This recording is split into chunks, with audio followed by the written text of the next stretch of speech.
राहुल गांधी की लोकसभा सदस्यता रद्द करने के खिलाफ आज कांग्रेस देश भर में संकल्प सत्याग्रह कर रही है। प्रियंका गांधी, मल्लिकार्जुन खड़गे, अधीर रंजन जैसे बड़े नेता सुबह सुबह राजघाट पहुंचे। पुलिस ने यहां धारा 144 लगा दी, लेकिन इसके बावजूद भी नेता और कार्यकर्ता यहां पहुंचे। राहुल गांधी ने आज ट्विटर पर अपना बायो बदल दिया। उन्होंने खुद को डिस्क्वालिफाइड सांसद लिखा है। प्रियंका गांधी ने कहा कि आज तक हम चुप रहे हैं, आप हमारे परिवार का अपमान करते गए। मैं पूछना चाहती हूं कि एक आदमी का कितना अपमान करोगे। आपको बता दें कि लोकसभा सेक्रेटरीट ने 24 मार्च को राहुल गांधी को डिस्क्वालिफाइड कर दिया था। राहुल केरल के वायनाड से सांसद थे। यह एक्शन मानहानि केस में राहुल को 2 साल की सजा सुनाए जाने के बाद लिया गया। राहुल ने 2019 में कर्नाटक की सभा में मोदी सरनेम को लेकर बयान दिया था। इस मौके पर प्रियंका गांधी ने और क्या कुछ कहा है, आइए सुनते हैं। मेरे भाई ने क्या कहा? संसद में वो मोदी जी के पास गए और उनसे गले लगे।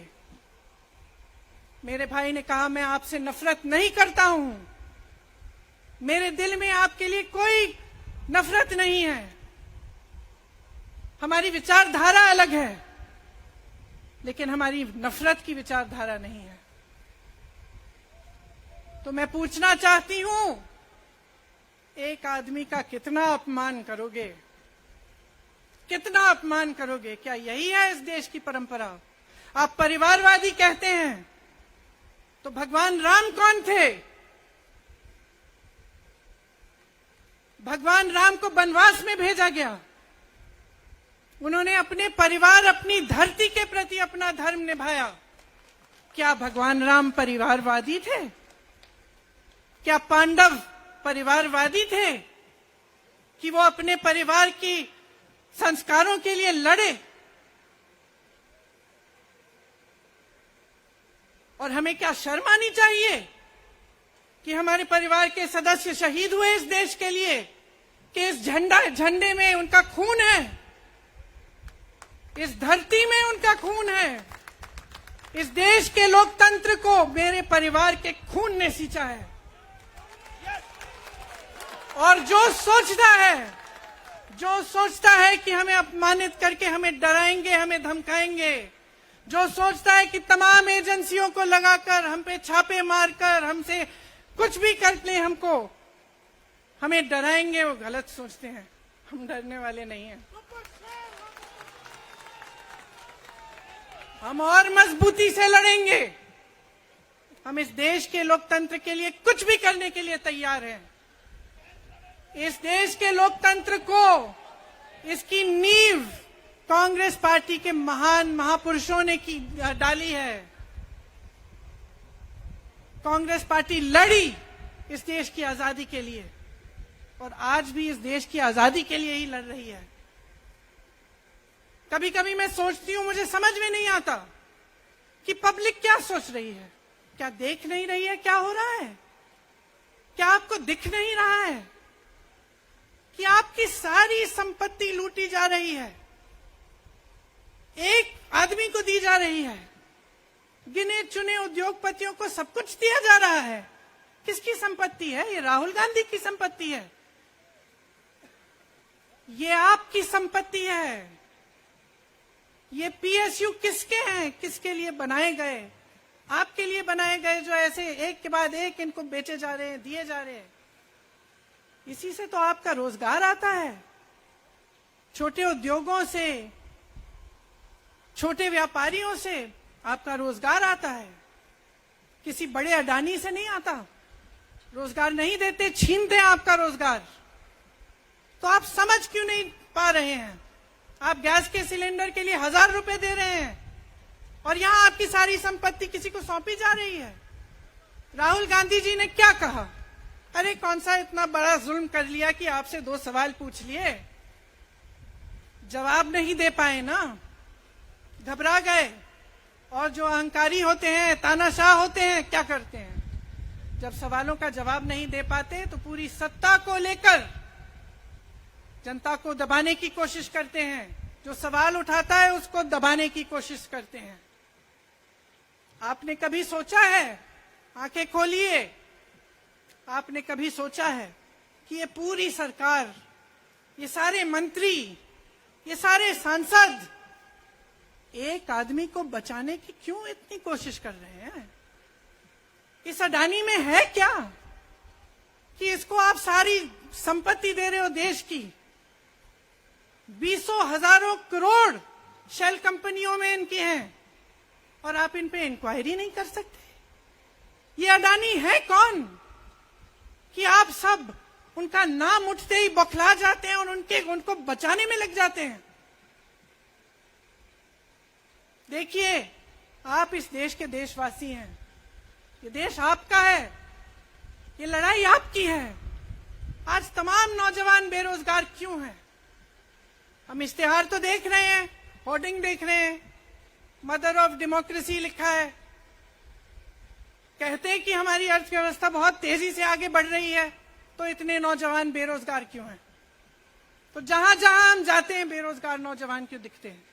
इतनी महंगाई क्यों है? इतनी महंगाई क्यों है? क्या आप इतने बड़े काम कर सकते हो लेकिन एक गैस सिलेंडर का दाम कम नहीं कर सकते? आप छोटे व्यापारियों की मदद नहीं कर सकते? आप रोजगार नहीं बनवा सकते? तो फिर आपकी सरकार किस काम की है? लोगों को दबाने के लिए है या अडानी जी को आगे बढ़ाने के लिए है? तो आज ये समय आ गया है कि हमें गंभीरता से सोचना पड़ेगा। ये सरकार पूरी कोशिश करती है कि आपका ध्यान भटकाया जाए। अब आप सोचिए, कन्याकुमारी से कश्मीर तक एक आदमी चला, उसके साथ लाखों लोग चले। क्या पैगाम लेके चला? किस लिए चला? उसके दिल में क्या भावना थी कि लाखों लोग देश भर से उससे जुड़ के चले? समता, एकता की भावना थी। आज आपके सारी मीडिया, आपके सारे मंत्री, आपके सारे सांसद, आपके सारे कार्यकर्ता कह रहे हैं कि राहुल जी ने विदेश जाकर देश का अपमान किया, राहुल जी ने एक वर्ग का अपमान किया। क्या एक आदमी जो कन्याकुमारी से लेकर 5000 किलोमीटर कश्मीर तक चल के ये रोज रोज कहता है कि इस देश को एक होना चाहिए, सबको समान दृष्टि से देखना चाहिए, क्या ये आदमी देश का अपमान कर सकता है? क्या ये आदमी एक वर्ग का अपमान कर सकता है? तो ये आदमी क्या कर रहा है? ये आपकी आवाज उठा रहा है। ये क्या कह रहा है? कह रहा है कि गरीबों को अपना हक दो, नौजवानों को अपना हक दो, महिलाओं को अपना हक दो। यही तो कह रहा है। और हक क्या है? हक ये है कि जो आपका है वो आपके हाथों में जाना चाहिए, किसी बड़े उद्योगपति के हाथ में नहीं, जो प्रधानमंत्री जी के मित्र हैं। ये है आपका हक। उसी हक की लड़ाई लड़ रहा है। तो आप समझिए, ये एक इंसान की बात नहीं है, ये एक राहुल गांधी की बात नहीं है, ये पूरे देश की बात है। जब हम कहते हैं लोकतंत्र को बचाना है, तो हम किस बात की को बचाने की कह रहे हैं? क्या कह रहे हैं हम? लोकतंत्र क्या होता है? खुल के जवाब मांगो, सवाल उठाओ। यही तो लोकतंत्र है कि आपको कोई आपत्ति है, कोई समस्या है, आप किसी के पास जाकर अपना हक मांग सकते हैं। आप कह सकते हैं, भाई हमारे लिए ये क्यों नहीं किया, इतनी महंगाई क्यों है, हमारे लिए रोजगार क्यों नहीं बनाए। लेकिन आज यही हक आपसे छीना जा रहा है और आपका ध्यान इधर उधर भटकाया जाता है और इतनी चीजों को फैलाया जाता है जो सच नहीं है, झूठों को फैलाया जाता है। आप सोचिए, राहुल गांधी दुनिया के सबसे बड़े जो शिक्षा के संस्थान है वहां से पढ़ के आए हैं। हार्वर्ड और कैम्ब्रिज की उनकी डिग्री है। कैम्ब्रिज से उन्होंने इकोनॉमिक्स में मास्टर्स डिग्री, एमफिल डिग्री उनको मिली। आप उसको पप्पू बनाते हैं। पूरे देश भर में आपकी सहायता के साथ, मेरे मीडिया के दोस्तों, डिग्री आपने देखी नहीं, सच्चाई आपने देखा नहीं, उनको पप्पू बना दिया। फिर पता चला कि ये पप्पू तो यात्रा में निकल आया और पता चला कि ये तो पप्पू है ही नहीं। इसके साथ तो लाखों लोग चल रहे हैं, ये ईमानदार भी है, ये सब बातों को समझता भी है, ये जनता के बीच जा रहा है, जनता की समस्याओं को सुन रहा है, तो जनता इसके साथ चली जा रही है। तो घबरा गए कि राहुल गांधी ने संसद में वो सवाल उठाए जिनका उनके पास जवाब नहीं है।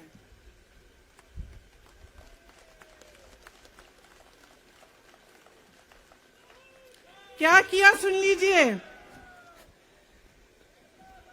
एक तरफ से हंसी भी आती है कि एक आदमी को रोकने के लिए इतना सारा करना पड़ा।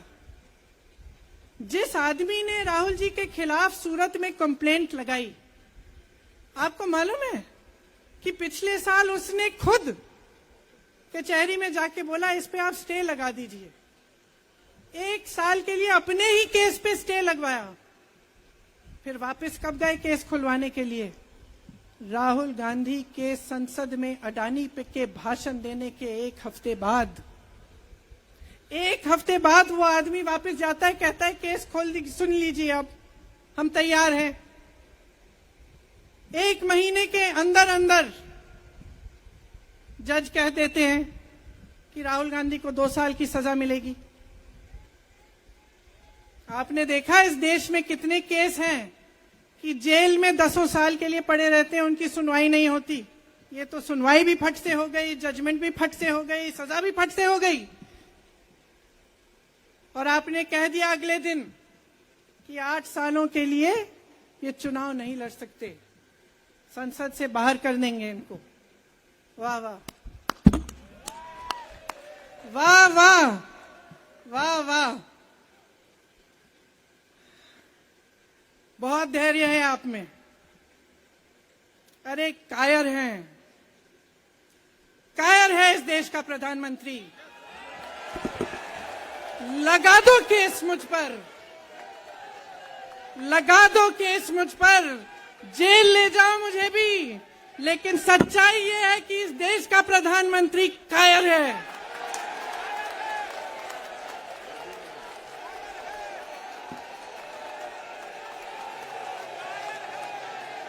अपनी सत्ता के पीछे छुपा हुआ है,